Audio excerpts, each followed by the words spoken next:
we're live.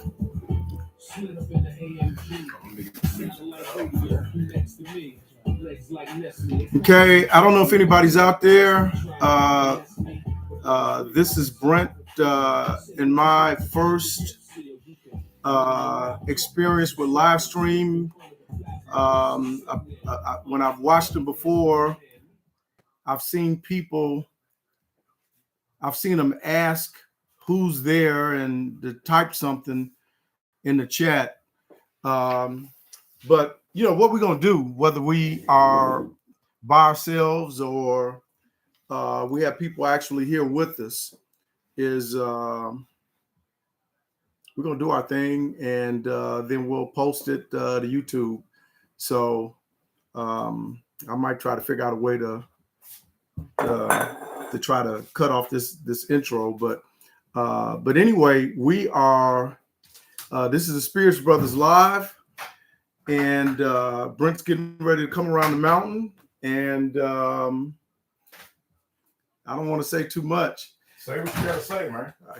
He says, "Don't stop now." Now, I need you to get in the picture, man, and make sure that everybody can see you and stuff. And I appreciate you guys' patience with us in terms of making sure that this is working and making sense and all that kind of good stuff.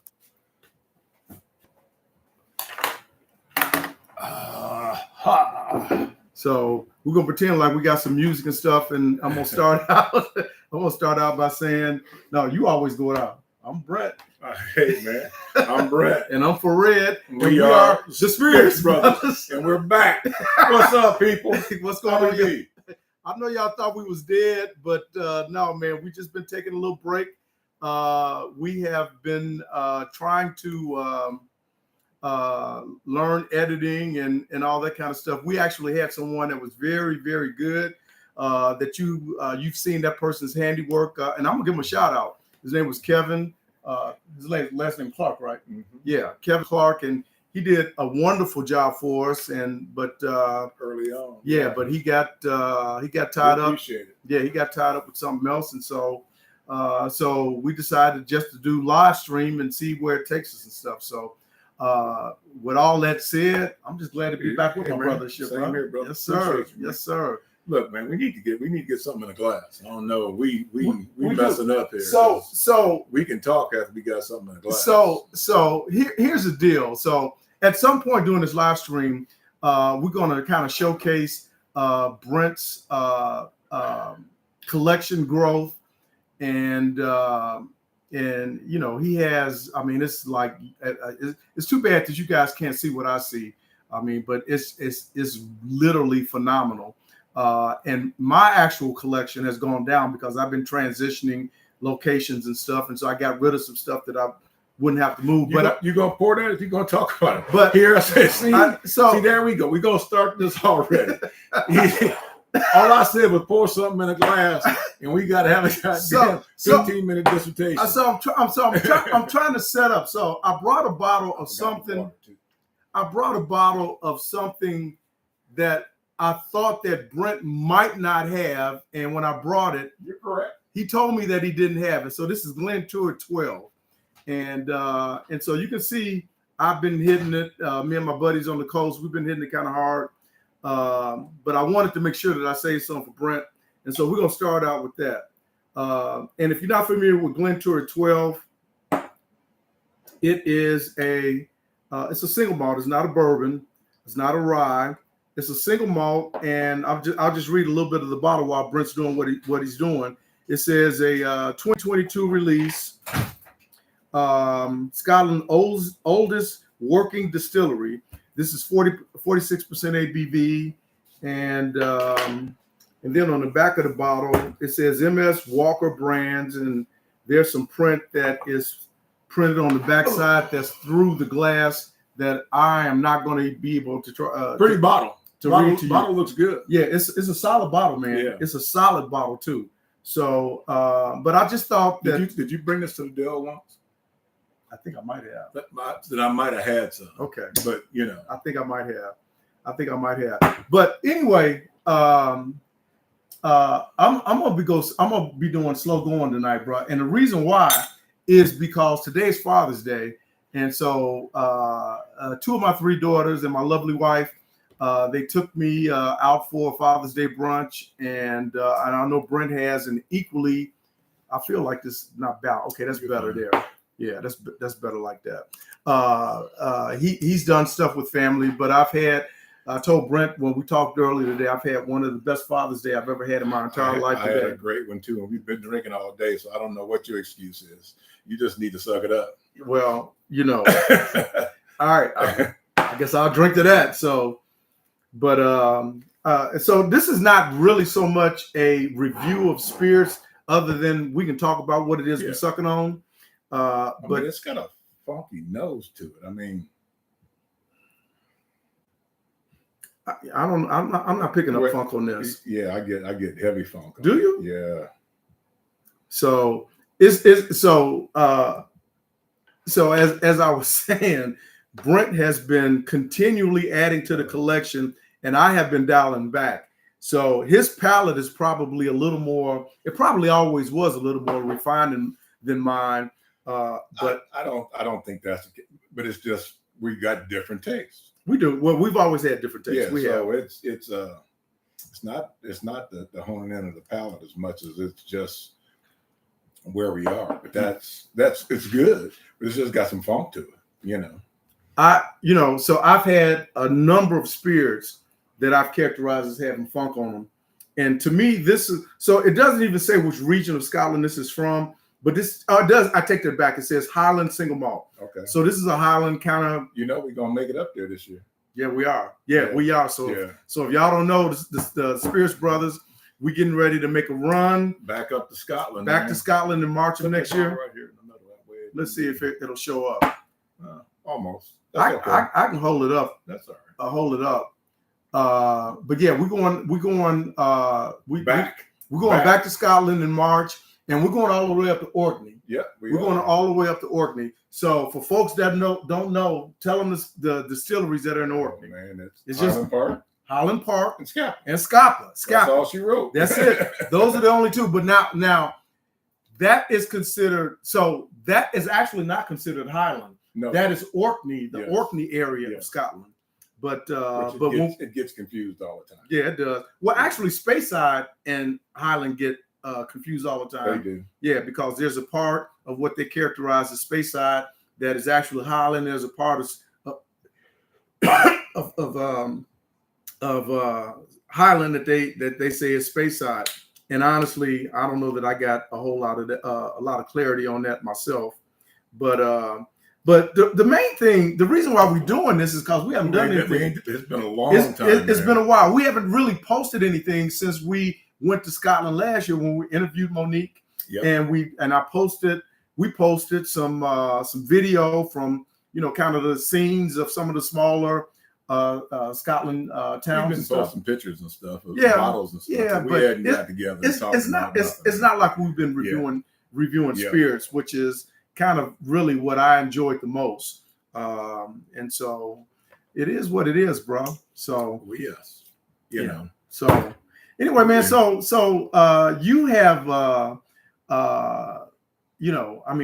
just got back in town. So we're in Omaha, Nebraska. I just got back in town a couple of weeks ago, and so we in Brent's room here. And actually, I brought something for you, bro. Okay, I brought something for you. I hope you don't get arrested and shit for burning this on the show. Well, let's see. We might as well fire it up then. Yeah. So I was in Panama a couple of weeks ago, and I brought back a couple of sticks that only come from the island. I only brought back a couple, and so I saved one for my brother to share. And so I got something else. This is one of my old line. This is I think Skullbreaker Surrogates is a Tatuai. I think so. Yeah. So that's what I'm gonna smoke, because I haven't had one of these probably in a couple 3 years. And so thank you, kind sir. So, but man, why don't you? I walked in. So, folks, just so you know, I mean, you can't tell just from us sitting here, but a lot of people, when they look at our videos, they'll say, well, what bar are you guys in? And I said, we're not in a bar. We are in a cigar smoking room, and it's Brent's personal cigar smoking room. And you know, that's where we've been recording. Well, the reason why I'm bringing that up is because when I walked in here this evening, it's like he got whole new shelving in place, that he got the bottles packed tight. You can't even stick a toothpick between them and shit. It's so tight. He got, you know, so he's been expanding big time. So, bro, why don't you tell us, talk to folks about what you've been. Nothing per se about anything in particular. I do a lot on the auctions and been looking for stuff and just kind of hunting, you know. So do you have, talk to folks, do you have a, what you do? Oh, okay. It's right there in front of you. All right, bro. You know, I got glaucoma and stuff. Bro. I know, man. That's the reason why I smoke. So Scotch Malt Whiskey Auction, you know, and that's my primary go-to. And there's another couple of auction sites that I don't really like, and I'm not going to advertise because they don't quite do me as right as I think I should be. But there's places out there you can get stuff. And then there's the local people here to take care of us, that look out for us, to give us stuff. And some we can say and some we probably shouldn't say, you know, just simply because. But well, I'm not going to name names, but I know that you have a hookup with one of the major grocery retailers, and their spirits manager. And there's some retail places that do us right, and some other retail places that sell other products that take care of us. And it's nice to have friends. Yeah, it is. You know, and that's what it's all about. We appreciate it too. So anytime you can get something, and we're always looking. I mean, I'm not gonna.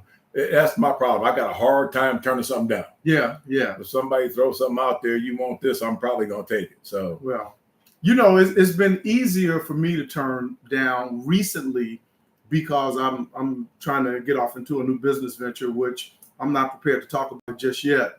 But is absolutely apropos for this particular platform.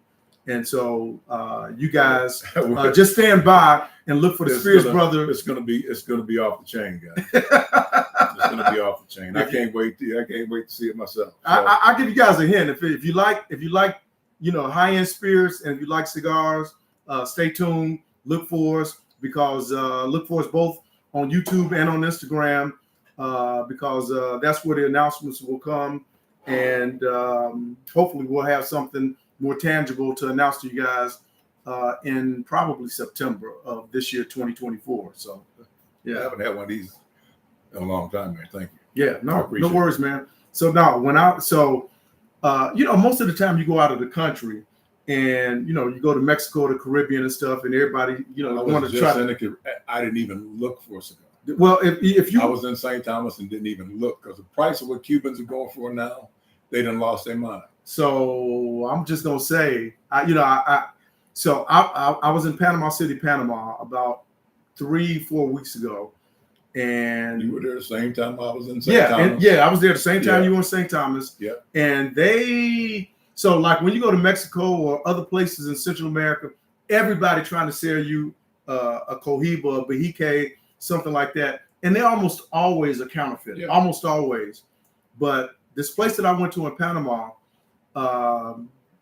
they didn't have a huge selection, but I'm inspecting these cigars. I've been doing this long enough that I could tell, you know, more likely than not whether they were fakes. And I came to the conclusion that they were legit, and the price was reasonable, bro. Okay, they were reasonable. Well, and from our normal sites that we usually buy from, they are either unavailable or cost prohibitive, where it's not affordable to even buy it. Yeah. You know, where I was buying my Partagas Series D's. Yeah. You know, for a pack of 10 for what was it, $200 to $250. Yeah, that's. I mean, it's $500 now. Yeah, and that's just not worth it. There's too many Nicaraguan and Dominican sticks that are good enough that I like to smoke that I can be okay. Bro, we have bought boxes. I shouldn't say, well, I guess I'd have started down the path, but we've gotten boxes of Partagas Series D number 4s, and the price on those were under $3 bills. Yeah, under $3 bills. Yeah.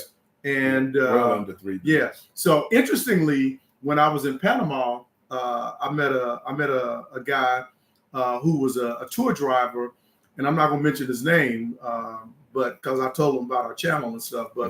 But he's Panamanian, but he lived in Compton for 17 years. And so when he told me that, that's what I did. I laughed because I thought about you, because it's like, that's my guy's territory and shit.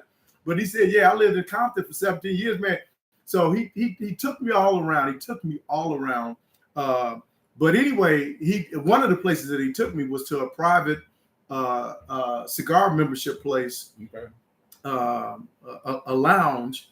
And during the course of that, he said, well, you like cigars? I said, that's what I do.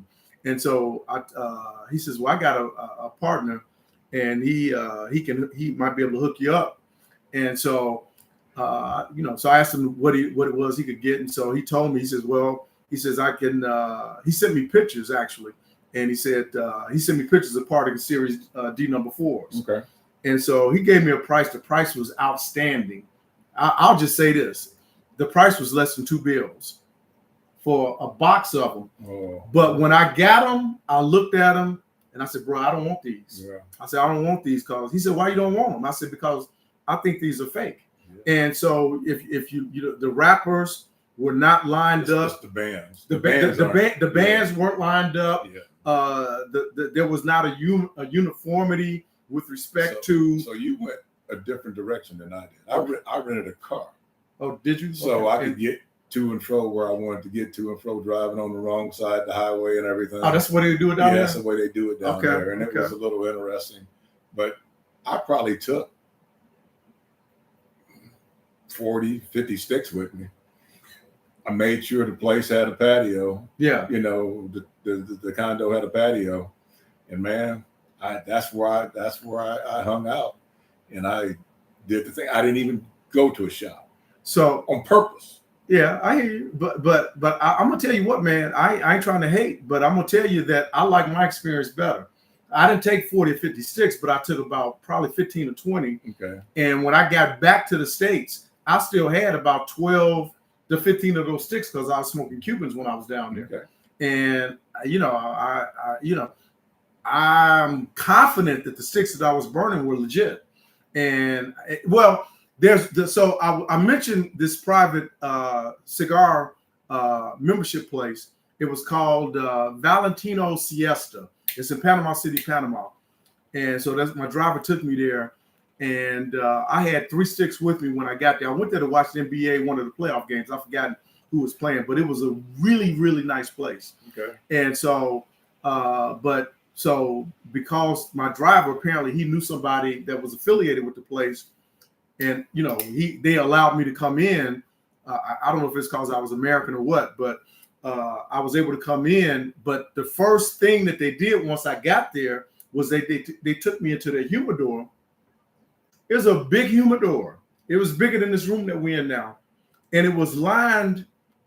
All 4 walls except for the door was lined with only their sticks. They didn't have any of the Monte Cristos, Partagas, only their sticks. And so, I do a little bit further research on it. And one of the sticks, I shouldn't say one of the sticks, but the stick that I told the lady I like medium full, and she says, she recommended the stick to me. And so I picked it up. It was like $18, $19. It wasn't cheap. It was higher that's not a bad price for a stick now. It was as high as what the Cubans were down there. It was as high as what the Cubans were. But $18, $19 is what we're paying for sticks in shops right now. So for a good premium stick. So I get a stick, and so I got my 3 sticks with me, and so I say to myself, you got to buy one. You got to buy one. Exactly. Buy one. That's the rule. That's the rule. You got to buy one. You got to buy one. If you go to a place that's selling cigars and you planning to stay there and have a drink and a stick, even if you bring your own sticks, you got to buy one of theirs. You got to. That's what I did. And so after they posted me up at the table, I'm watching the game, and I'm getting ready to fire up a stick. I'm going through my little case, figuring out which one of the 3 that I'm gonna smoke. And then I say to myself, no, I'm gonna smoke the one that I got out of their humidor. Yeah. Man, that was the best. That was one of the best decisions I made on my whole trip. Because that. So how many did you get? Well, I only had that one from the jump, but how many did you buy?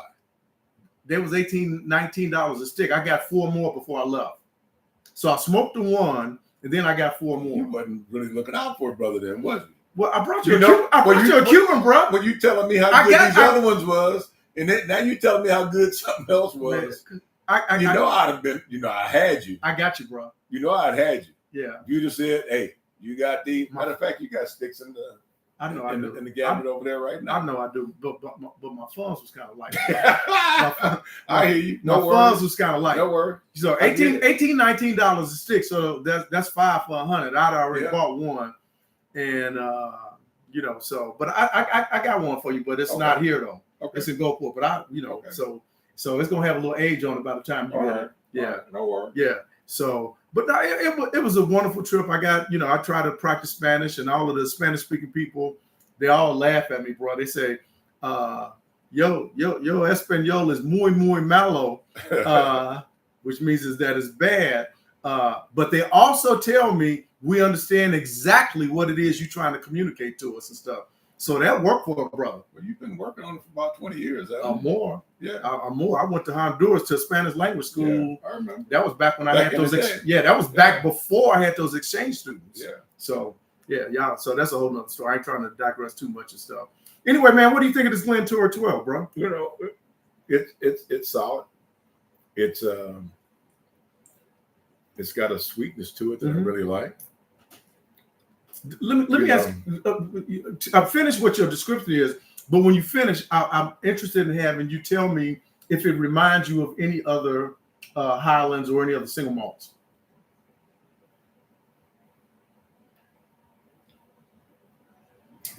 It's funny. You said it. You may not agree, but it kind of reminds me of Glen Scotia a little bit. Really? Yeah. Glen Scotia has a little funk on it too. That's where I'm going. So I guess my palate is because I just moved my Glen Scotia and I'm looking right at the bottles because it was back over here. That's the power of suggestion, bro. It might be, but he's looking at the Glen Scotia and then he gonna say, "Remind me of Glen Scotia." But it does because of the funk. Because it's got some funk to it.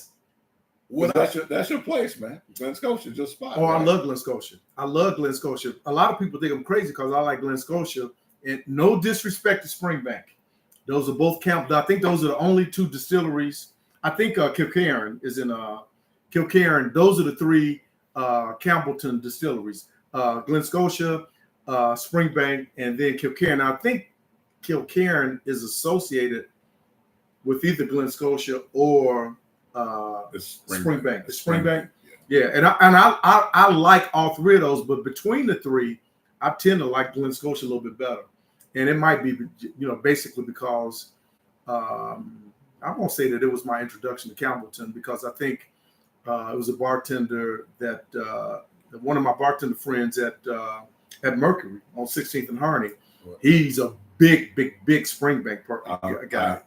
I would defer to Springbank. Most people do over Glen Scotia. Over Glen Scotia. Most people do. And the Kilcairn, and simply because you don't get those floral notes and stuff on anything else. Now, it's off-putting to some people, and we know some people that don't like it.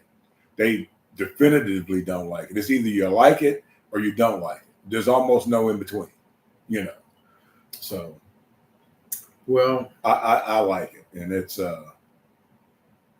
So, since we're talking about what it is you like, and you've been expanding your collection and stuff, why don't you talk to the folks about what it is that you have expanded into that you have become particularly fond of? Let me just say this. I mean, we've been doing primarily single malt and bourbon. We're gonna touch on the rye, and I'm saying all of that to say you don't have to limit it to single malt. Well, first of all, I've been trying to figure out why I haven't drank more Lafroy in my life. I've had some Lafroy PXs, and I picked up some Lafroys from Benny's here the other day, some single cast Lafroys that are just freaking phenomenal, man. The single cast stuff is just, in those groups, are just, you can't even describe how good they are. they're luscious. They're sweet. They're the notes and stuff that you be having on them is just fantastic. So when we were at the deal the other day, I heard you raving about Lefroy. Is it Cardigas? Cardigas. Yeah. So and that's Lefroy's once a year offering. Yeah. And they had a PX here not long ago. Man, and that thing just blow you away. And it's a sherry bomb. But and who don't like a good sherry with they Isla? But you put some Isla together with some sherry. Yeah. You got something working. Yeah. And this stuff is just phenomenal, man. Yeah. Well, so somebody asked me the other day about, my affinity for Isla single malts, and what they meant was how I feel about the peaty smoky stuff. And I told them, I said, I really, and you turned me on to it. Yeah. I really like the Lagavulin 12. It's a cast strength, and it still is, sweet, and it still has the notes, the smoke and the peat, but it's subtle. And the fact that you can get in cast strength. Right. So he trying to lead up to calling me a proof snob. I know what he's doing. And shit. But here, like I said, I turned you to it because when I told you the 12 was better than anything else they had. You did tell me that. You did, and you were right. And that is and not only so my point. And the 16 is a daily drinker, but the 12 is the one that I go to when I want something a little special. And so my introduction to Isla single malts was Bunnahabhain, and Bunnahabhain is essentially non-peated, although they have some peated expressions, and even a non-peated suggests a little trace of peat. It suggests peat. It does. Yeah. Like the Bunnahabhain 18 is like, it don't get a whole lot better than that for me. No. Excuse me. Bunnahabhain 18, Lagavulin 12, they're completely different spirits. But the white label Bunnahabhains are just that's So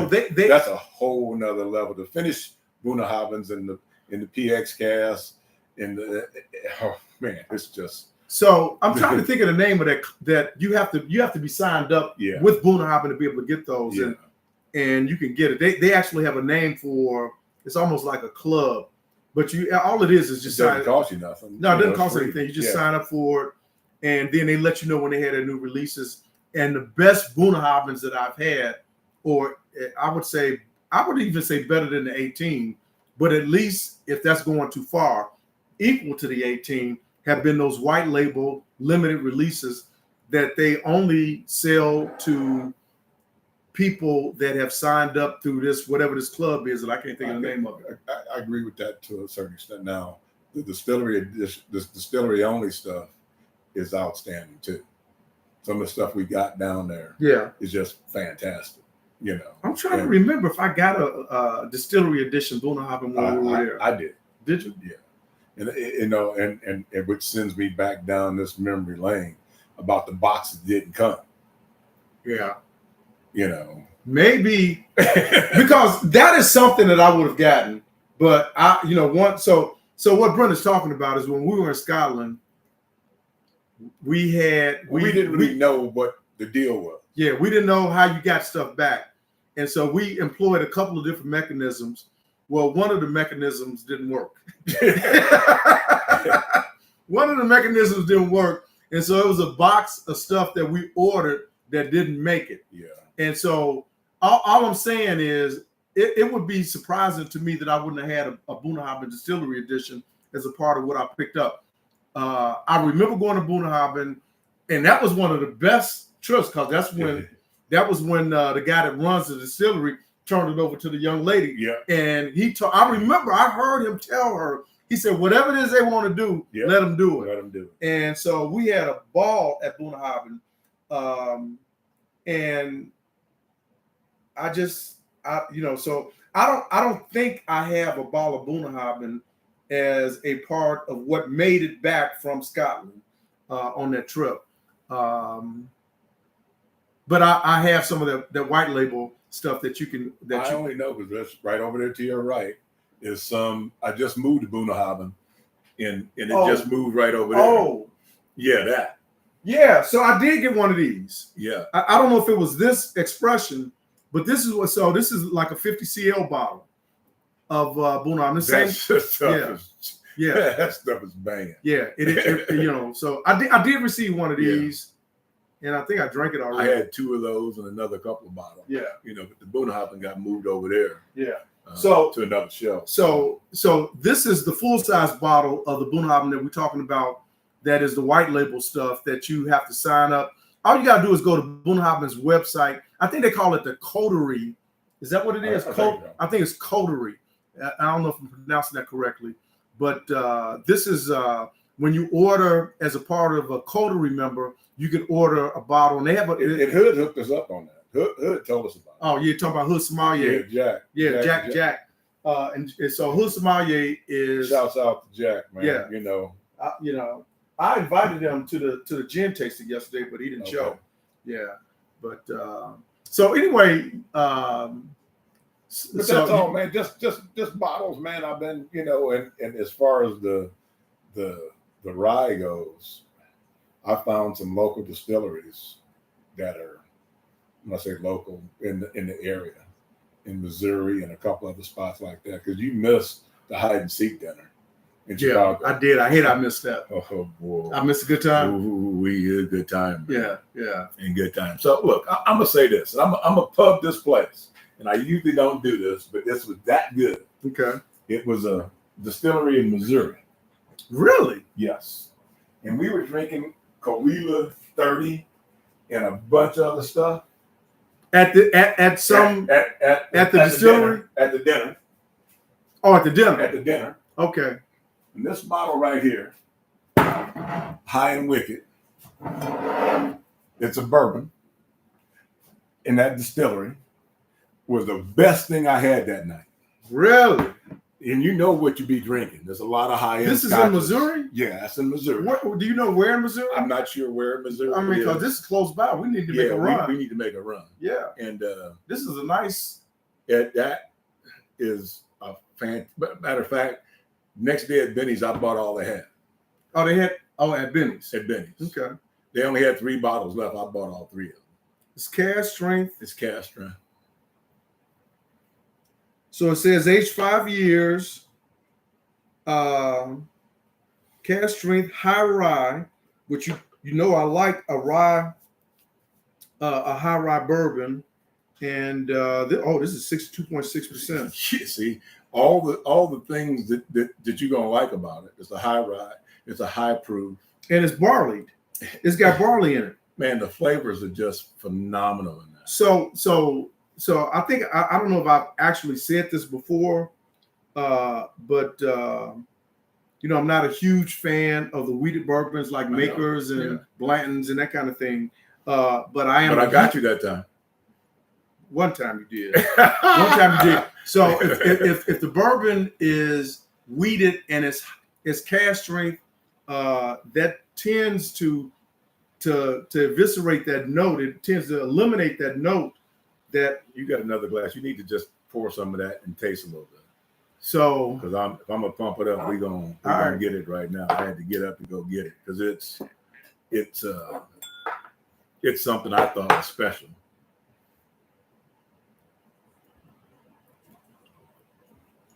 Good. Yeah. And I'll let you tell me what you think.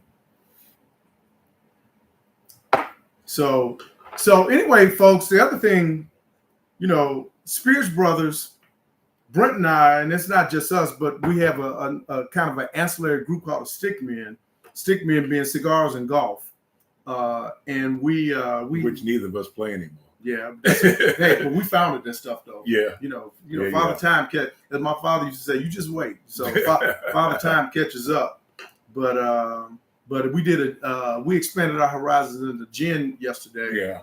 And the gin tasting was off the chain. It was. I want to get into this, but I wanted to tease the gin tasting before I got a chance to experience some stuff that I'd never experienced before, and I didn't realize there was that many good gins, sipping gins too. I don't want to put nothing in it, and it was just this has a wonderful nose, bro. Man, I'm this has a wonderful nose. Man, I'm telling you, that was probably I thought was the best thing I drank that night.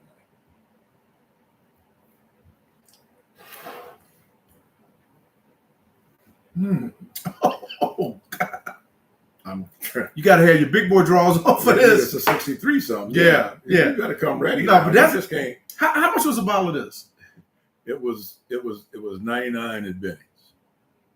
It's worth every penny of that. I didn't flinch. Like I said, if they'd had a case, I'd have bought a case. It's worth every penny of that. You know. Yeah. You know, so no, you know, Monique Houston, she does a hide and seek dinner, and she don't play with her liquor selections for the hide and seek dinner. I followed old boy down the hallway when he was giving a speech to the other room. Yeah, because it was at the same place because we wasn't all in the same room. Okay, so I had to go hear his spiel again. Yeah, because I couldn't hear it because everybody was talking on the other side. But no, that's a bottle that I would pick up, and you know I like single malt slightly more than bourbon, but that's a bourbon. That's because I'm partial to rye, and the high rye gives it those notes that I like. Yeah, and because it is 60 something proof, and because it's just the flavor notes and stuff that you're getting in there, and look at how dark that is. Man, that is just it's bourbon all day, and it's just got a great taste to it, you know. And look, I have no ties to this distillery or nothing. No, I just like them. Well, and they do a good juice is good juice. And that's all it matters. Well, just as a disclaimer, nothing that we've ever done. We don't have any connection. Yeah, we have a connection to the Dundee Dale in Omaha because that's kind of our Scotch comeuppance. And that's where we go every Tuesday. Yeah, we go there every Tuesday and get our Scotch education and camaraderie and collegiality. But a bunch of other single malt Scotch people. Yeah. Yeah. Single malt Scotch only. Yeah. But yeah, now I agree with you, bro. That's banging, man. Yeah, this is an A+ bottle. And at $100 a bottle, I would buy a bottle and a backup bottle. I would all day long. I would. Yeah. So we giving y'all some game. Thanks to Brent.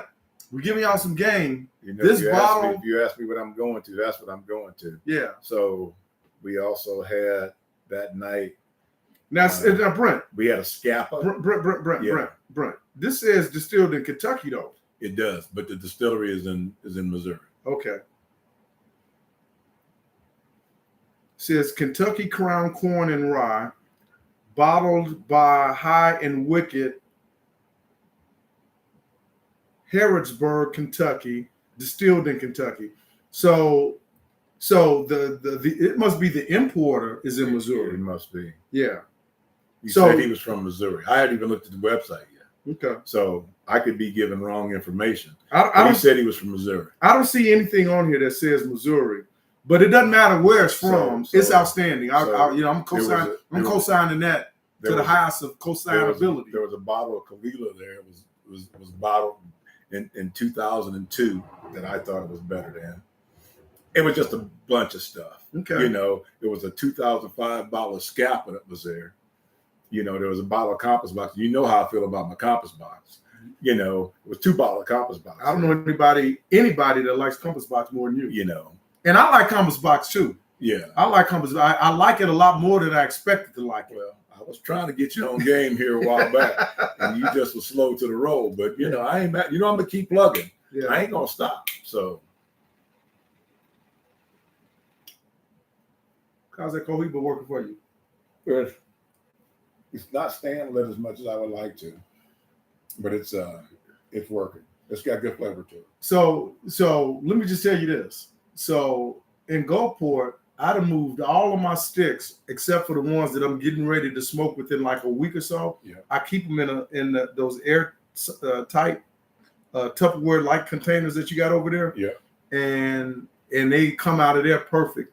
And then I move them over to my humidor. And actually, because it's humid enough down there, my cigars don't dry out down there. I know. Now, since I've been back here, I have noticed that the environment is not as kind to the sticks. Because it was weird. Because when I was in St. Thomas, a couple of nights I didn't finish a stick. Yeah. You leave it sitting out. Yeah. You get up the next day. It burns great. It burns great. Yeah. Because it ain't dried out. It's the humidity in the air. Yeah. You didn't have to worry about it. You know. that's one of the benefits of being a little bit further south and stuff. It's like if you lay a stick down, like if you lay a stick down here in Omaha, most of the time, if you pick it up and light it up the next day, the experience is going to be downgraded from what it's supposed to be. Tremendously ground. Yeah, but when the further south you go, at least to a certain point, I would imagine, it's almost like it's in a humidor. The bacon spices and the brown sugar notes. Yeah, this is a classic bourbon profile, extremely well done. Yeah, I won't say that there's something unusual about this. It's just that it's extremely well done. It reminds me of, so what this reminds me of a little bit is like if Heaven Hill had a cask strength, it reminds me of something like that in terms of the flavor notes that you're picking up on and stuff. Yeah, but it's sweet, but not too sweet. Which probably yeah. Yeah, no, I this is one that I really like. Yeah. So anyway, man, let's pivot just for a second to the gin tasting yesterday. Okay. So Brent and I kind of spearhead a group. We call ourselves the Omaha Stickmen, and so the genesis of that is that it's probably overall about like 15 of us that have been in the group, and the core of everything that we do involves people that smoke cigars, sticks, and then probably if it was 15 guys, probably 13 of them golfed. Yeah, and so sticks, so we call ourselves the Omaha Stickmen. So we go out to Vegas for Big Smoke. And as a part of that, we make sure we get a couple rounds of golf in at some of the courses. And this was long before we got heavily into whiskey. This was long before we started our channel. Way before that, but long before we really got into single malt. Yeah, and bourbon. Yeah, so and so probably for about the last decade or so, we hook up and we go and have a spirits tasting.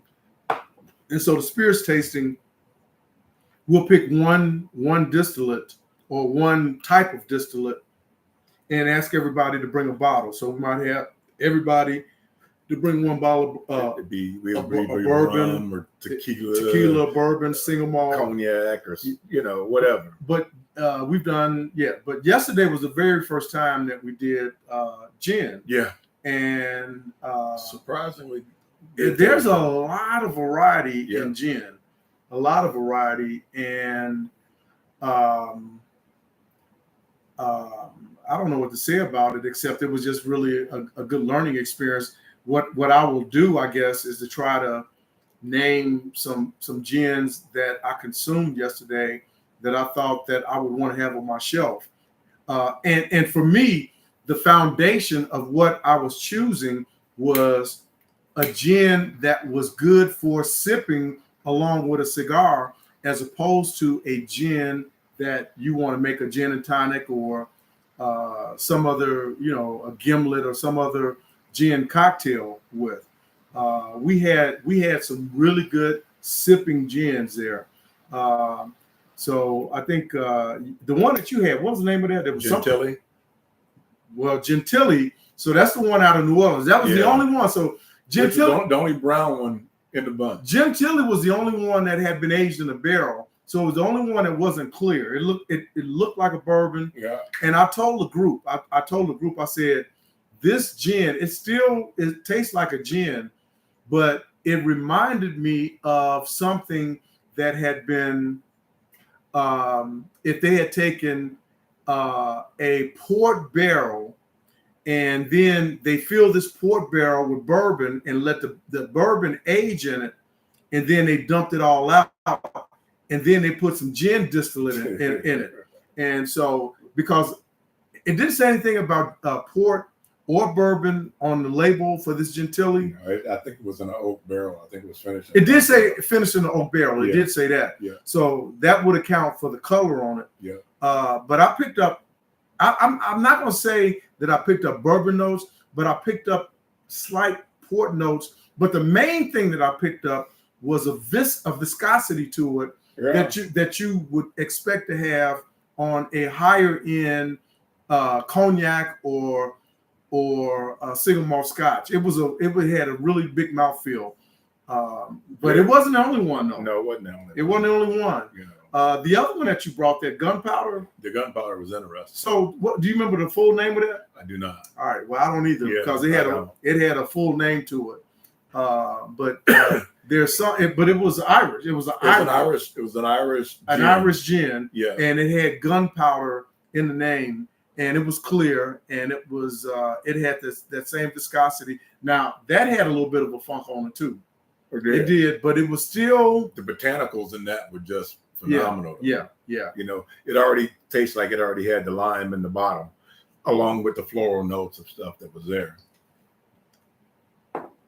And then Big John brought something that was Jane St. George. St. George. St. George. And the reason why I know, because I'm getting ready to go to St. George, Utah. Okay. Well, he brought that, and then he brought a Roku, which is a Japanese gin, and it's made by the same distillery that does Hibiki Japanese single malt. And which I actually thought was the best one. You thought it was the best one. Yeah. And actually, I like the St. George better. But it's like 1A and 1B. Yeah, they were really close. They were both very good. Yeah. And so, I got to the point where, because I think I got a bottle of Bombay at my place in Gulfport on the shelf. I don't have any gin at all in Omaha. Now my daughter has a bottle of Botanist that she hasn't opened, and the Gentilly, actually, the wife brought that from me from a trip to New Orleans. Yeah. And bought me 3 different expressions. Of the Gentilly, and I'm like, man. And I put it in the shelf up top on summer days like it is today. I'll throw some in the glass.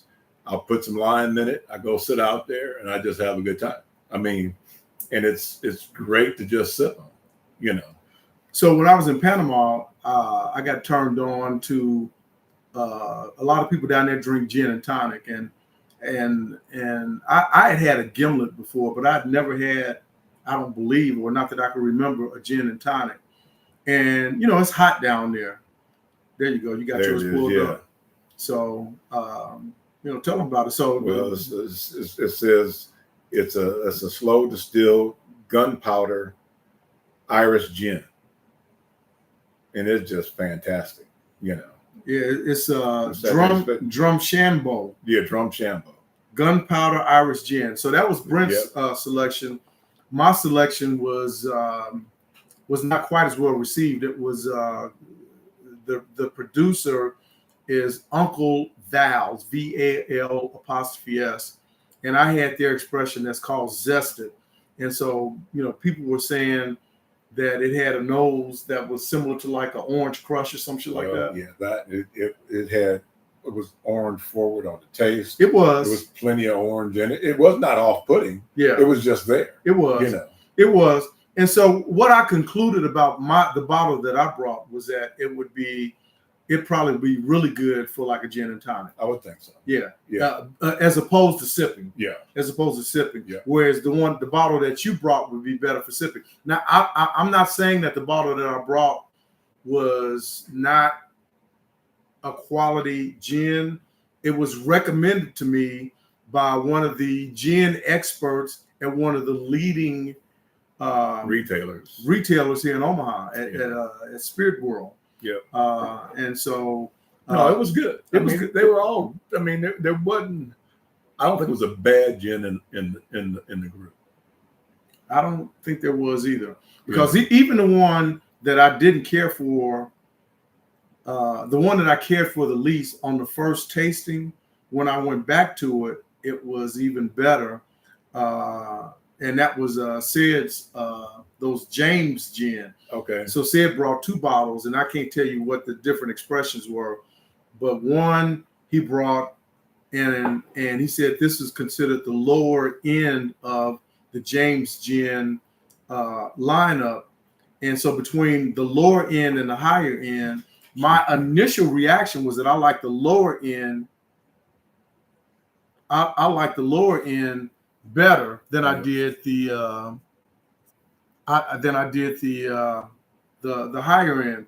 But towards the end, after we had gone through all the bottles, I went back and I tried them again. And everybody, I think I agree with most everybody else that the higher end of the two, and he said that it had won some award in England or Britain.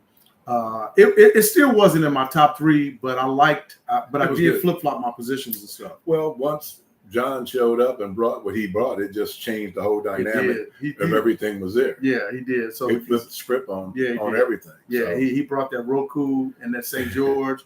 So we had a consensus of the top 3 or 4 until Big John came in. Then it was like everything went up and went crazy and stuff.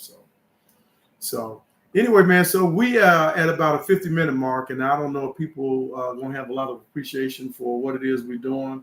And that's fine, because the one thing that you'll know about Spears Brothers, we have never asked anybody to send us any money. We ain't asking for Patreon or anything like that. What we do is just to document our journey and our experience with spirits, because we enjoy each other's company and we like chopping it up. We got another couple subscribers today, you said. So we did. So the numbers are slowly rising. Yeah, they are. So we was really what we need to do, man. I really want to get back to doing the reviews and stuff. And honestly, we need to find someone that we can have do the editing and that kind of thing for us. And I don't know what will be involved with that, but that's what we need to do. After September and things calm down here a little bit, and we'll be able to figure some things out and make some things work. So I don't know how many. I don't know how to read these numbers and stuff. There's 2 people on watching us. Well, we got 3 likes, so we got more. We got 3 likes. So I'm assuming that both of the people that are apparently with us have so your done wife a like. And my wife, that might be it. My old lady doing so. I guarantee you she ain't watching. I guarantee you she ain't watching. It's like but it's all good though. That might be Monique, because Monique, she gave us a thumb up when she saw the notification. Okay. So I did see that. Thank you, Monique. She has been such a dear friend. Yeah. So anyway, man, I don't like to kind of peter out. I get it, man. Yeah. Look, we did what we wanted to do. We wanted to get on. Yeah. And we wanted to get together, which is the main thing. That's the main thing. Had to sit down and got together. Yeah. So and before we leave, we need one more thing. We ain't talk about them damn Bears. What about them? You tell me. So they're your Bears. They used to be my Bears. I have zero problem talking about the Chicago Bears. So I became. Is there a butt coming or what? Man. So Brent likes to clown me about the Bears because Brent's from LA. I'm from Chicago. I've been a Bears fan since I was a young child. And I saw Gale Sayers score 6 touchdowns in one game against the Detroit Lions. And y'all Google that, and you'll know what I'm talking about. And I've been a fan of the Bears ever since. And if you go back and look at one of the earlier Spears Brothers episodes, you will see my happiness with the fact that the Bears had drafted their franchise quarterback in Justin Fields. And you mean the guy ain't there no more? No, he ain't there no more. And I'm still pulling for Justin. But there has not been a player in the history of the NFL that has been done dirtier than what the Chicago Bears did to Justin Fields, in my humble opinion. And so when they gave him away and then set the table for this rookie coming out of USC, it's like, I'm not hating on the Bears. I am not hating on them. But I am not on the bandwagon. I was subscribing to all of the Chicago. How you gonna get off the bandwagon? I'm off the bandwagon, bro. It's easy. You say unsubscribe. I don't want to hear this because what about stuff on the ride. I took So I had in Mississippi. So what are you talking about? Just so you know, in Mississippi, they don't give you a front and a back license plate. So I have just a rear license plate on my ride, and on the front I had a really nice Chicago Bear placard. I took that son of a bitch off when the Bears gave away Justin Fields. Everybody said, "Well, no, you've been on the Bears bandwagon for too long." It's like I'm like a big worm in Friday. We got principalities, baby. It's principles. You know, they gave him away for nothing. Man, this is so funny. No, it ain't funny. Nothing funny about it, bro. Funny. This shit ain't funny to me. It ain't funny to me. It's funny. I kicked him to the curb. Over one guy. Yes, because not only that, Justin Fields was not the problem for the Bears. He wasn't the problem. No, he wasn't the problem. He wasn't the problem. And but I don't think he is. He might not be, but nobody knows. And so the way you handle it, wait. The way you handle that situation is the same way that everybody keeps saying Caleb Williams is the second coming of Patrick Mahomes.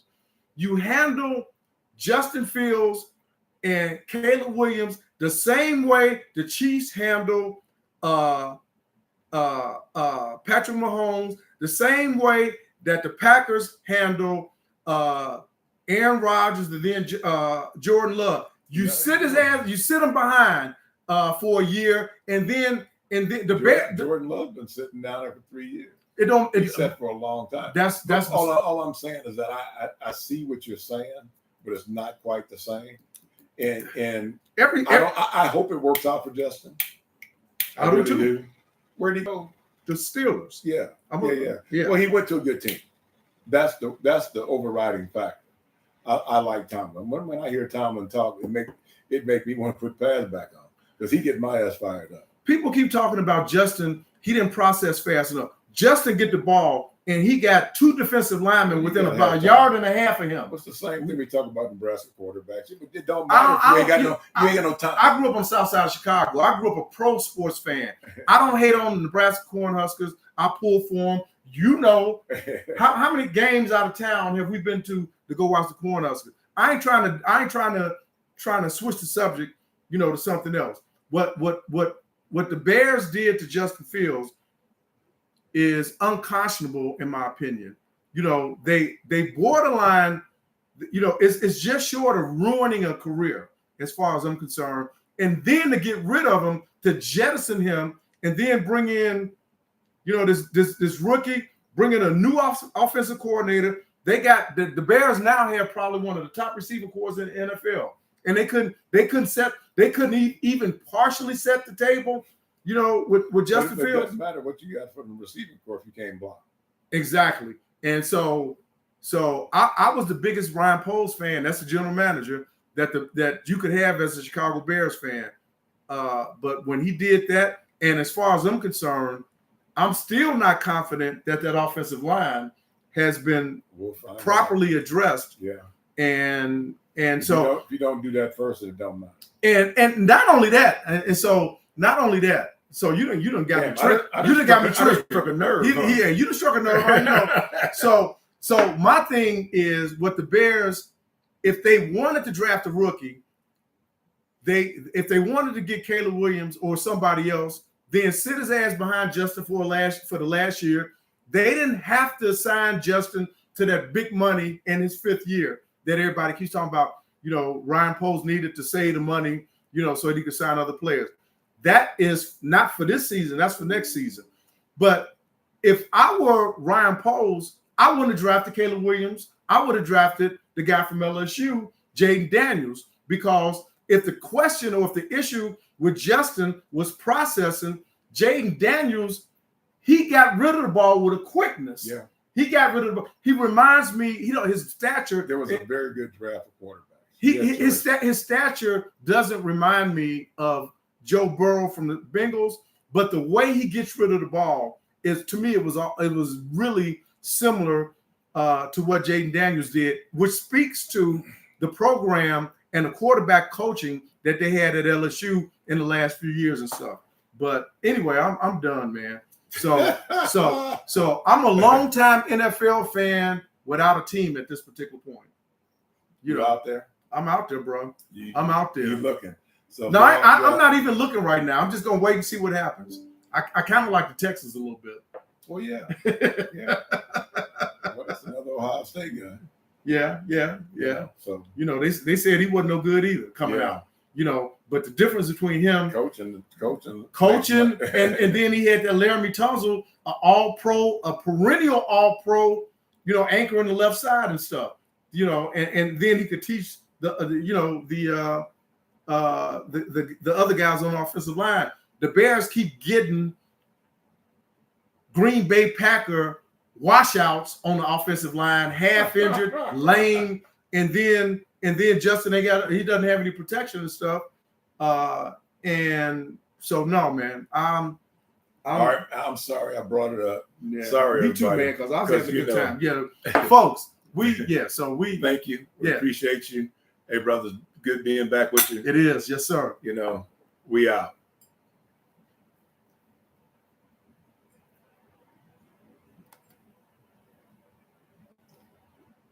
Okay, let's see how we can upload this.